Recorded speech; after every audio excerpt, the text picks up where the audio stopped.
Baik, di sini Ibu akan menjawab pertanyaan dari kalian. Untuk hari ini 2 dulu, pertanyaan dari Nur.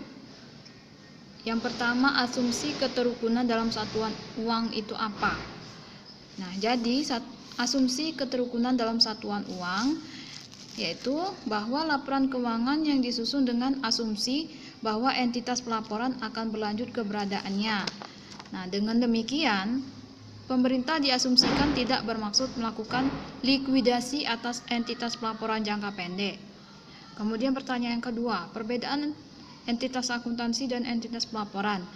Nah, perbedaannya berdasarkan Peraturan Pemerintah Nomor 71 Tahun 2010 tentang SAP atau Standar Akuntansi Pemerintahan berbasis akrual. Yang dimaksud entitas akuntansi adalah unit pemerintahan pengguna anggaran yang berkewajiban menyelenggarakan akuntansi dan menyusun laporan keuangan untuk digabungkan pada entitas pelaporan.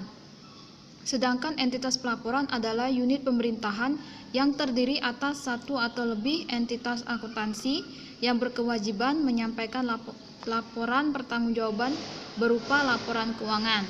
Nah, entitas pelaporan terdiri atas yang pertama ada pemerintah pusat, kedua pemerintah daerah, yang ketiga masing-masing kementerian negara atau lembaga di lingkungan pemerintah pusat, yang keempat satuan organisasi di lingkungan pemerintah pusat atau daerah atau organisasi lainnya. Jika menurut peraturan perundang-undangan, satuan organisasi dimaksud wajib menyajikan laporan keuangan. Nah, itu pertanyaan dari Nur ya. Yang kedua, pertanyaan dari Feryani. Yang pertama, menerapkan standar pengakuan, pengukuran dan pengungkapan atau disclosure akuntansi PMD itu bagaimana?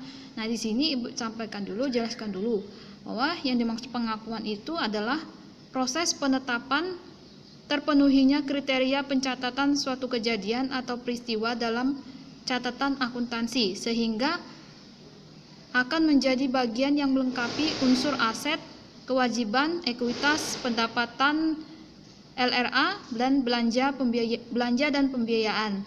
Sedangkan dimaksud dengan pengukuran itu proses penetapan nilai uang untuk mengakui dan memasukkan setiap pos dalam laporan keuangan.